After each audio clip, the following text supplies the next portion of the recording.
नमस्कार, मैं हूं सुनील और आप इस समय देखना शुरू कर चुके हैं अपना खास कार्यक्रम एजुकेशन एंड जॉब बुलेटिन यानी बिहार शिक्षा समाचार, जहां बातें करते हैं बिहार के तमाम नियोजित शिक्षकों और बीपीएससी से बहाल शिक्षकों के साथ साथ युवाओं, युवतियों और छात्र छात्राओं के लिए क्या कुछ अपडेट निकलकर शिक्षा विभाग की ओर से आया है। तमाम खबरों का आपको हम कराएंगे अपडेट।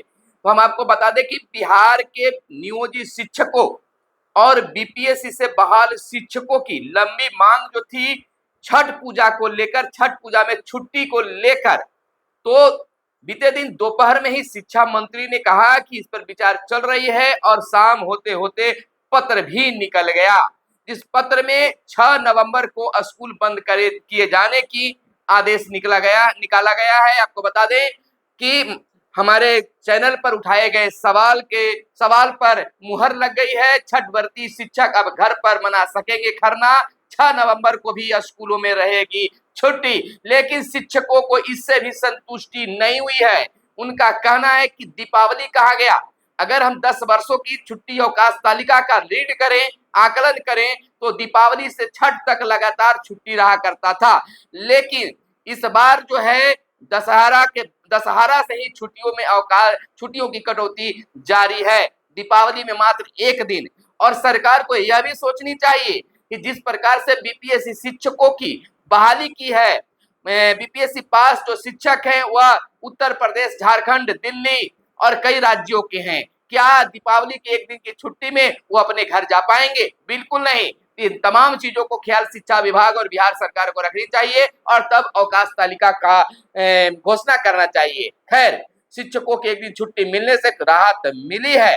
वहीं हम आपको बता दें कि लखीसराय गायन तो नृत्य में जहानाबाद ने बाजी मार ली है। राज्य स्तरीय कला एवं खेल उत्सव में कला प्रतियोगिता संपन्न, तरंग उत्सव की बात है। आपको बता दें कि बिहार शिक्षा शोध एवं प्रशिक्षण परिषद की ओर से बीते दिन शुरू हुए राज्य स्तरीय तरंग कला एवं खेल महोत्सव में कला प्रतियोगिता को बीते मंगलवार को समापन हो गया। कला की 6 विधाओं में नृत्य, गायन, मूर्तिकला, चित्रकला, रंगोली, निबंध लेखन और प्रतियोगिताओं में बच्चों ने काफी कुछ दिखाया है, जिससे शिक्षा विभाग में 4 चांद लग गया है और कई जिले इसमें अव्वल भी आए हैं, अच्छा प्रदर्शन भी किए हैं।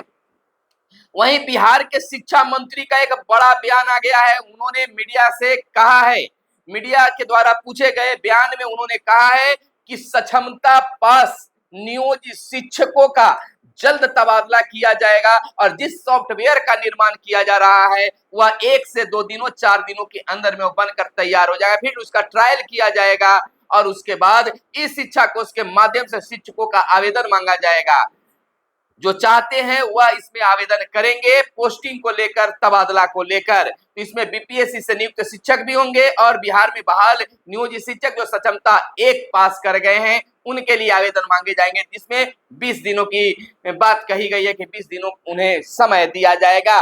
जबकि शिक्षा विभाग के अधिकारी ने बताया कि यह 1 माह का भी हो सकता है। फिलहाल शिक्षक जो है अपने पोस्टिंग और ट्रांसफर को लेकर लगातार आस लगाए बैठे हैं, लेकिन 7 माह गुजर जाने के बाद भी अभी इनका ट्रांसफर और पोस्टिंग नहीं हो पाया। अगर बात कर ले तो 18 वर्षों से बिहार के शिक्षक अपने ट्रांसफर को लेकर लगातार आवाज उठा रहे हैं और हमेशा वेब पोर्टल तो सॉफ्टवेयर की तैयारी के नाम पर, कमिटी बनाए के नाम पर खेल खेला जा रहा है। इस बार भी क्या सफलता मिलती है कहा नहीं जा सकता है, लेकिन बार बार शिक्षा मंत्री जरूर कह रहे हैं कि दिसंबर महीने में शिक्षकों का तबादला और पोस्टिंग हो जाएगा। खैर, दिसंबर का इंतजार करिए क्या कुछ होता है, या फिर शिक्षकों के मंसूबे पर पानी फिर जाता है, तमन्ना अधूरी रह जाती है, तो आने वाला वक्त ही गवाह होगा। फिलहाल बिहार के मुख्यमंत्री नीतीश कुमार ने कहा, शिक्षकों की बड़ी आवाज थे केदारनाथ पांडे।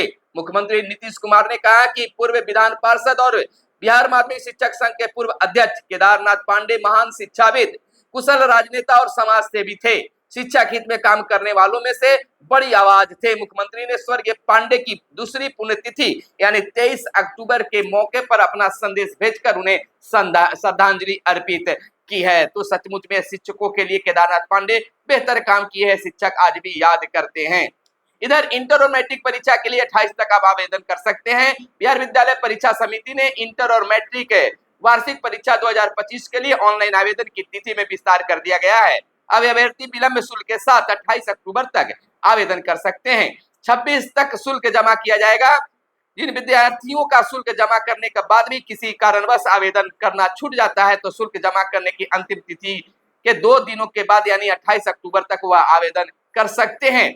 बाकी विद्यालय इसके लिए कार्य करेगी। इधर वार्षिक माध्यमिक परीक्षा के लिए 29 तक आप पंजीयन कर सकते हैं। वार्षिक माध्यमिक परीक्षा 2026 में शामिल होने वाले कक्षा 9वीं में अध्ययनरत छात्र छात्राएं अब विलंब शुल्क के साथ उस 29 अक्टूबर तक पंजीयन कर सकते हैं। विलंब शुल्क के साथ विभाग के वेबसाइट पर जाकर पंजीयन करा सकते हैं। इससे पहले विलंब शुल्क के साथ आवेदन करने की अंतिम तिथि 7 सितंबर निर्धारित की गई थी, लेकिन अब इसमें विस्तार कर दिया गया है।